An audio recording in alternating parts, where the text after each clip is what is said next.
New research from North Carolina State University and the University of Colorado Boulder finds that steep declines in the use of coal for power generation over the past decade were caused largely by less expensive natural gas and the availability of wind energy, not by environmental regulations. From 2008 to 2013, coal dropped from about 50% of U.S. power generation to around 30%, said Harrison Fell, an associate professor of resource economics at NC State and co-lead author of a paper on the work. Coal boosters blamed stiffer regulations, calling it a war on coal, but that same time period saw a steep drop in the cost of natural gas and an increase in wind generation. We wanted to know how big a role each of these factors played in driving down the demand for coal. To answer this question, the researchers looked at how much of their daily power generation capacity coal plants were using in 4 power transmission regions from the beginning of 2008 to the end of 2013. The 4 power regions, the Electric Reliability Corporation of Texas, ERCOT, the Southwest Power Pool, the Mid-Continent Independent System Operator and PJM Interconnection, PJM, spread across more than 20 states. Consistent with national declines, coal plants in all 4 regions used much less of their power capacity in 2013 than in 2008.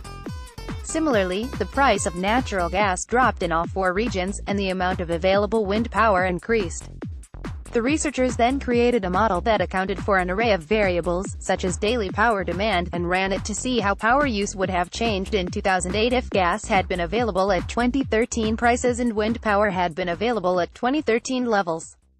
This work uses the observed data, capacity factors, fuel prices, power demand and so on, to make predictions about how capacity factors are affected by different variables. Fell said, "In short, we can get a good idea of what influences the extent to which we use coal power generation." And what the researchers found was that, if in 2008 natural gas had been available at 2013 prices and wind power had been available at 2013 levels, coal power use would have dropped significantly compared to what was observed in 2008.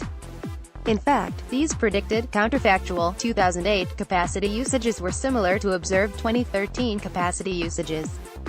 This suggests the so-called war on coal regulations were not the driver of the coal generation decline over this period.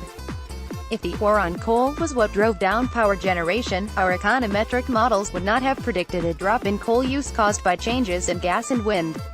Fell said, "It looks like the changes in coal power production were actually driven largely by capitalism." The paper, The Fall of Coal, Joint Impacts of Fuel Prices and Renewables on Generation and Emissions, is published online in the American Economic Journal, Economic Policy. Co-lead author of the paper is Daniel Coffeen of CU Boulder.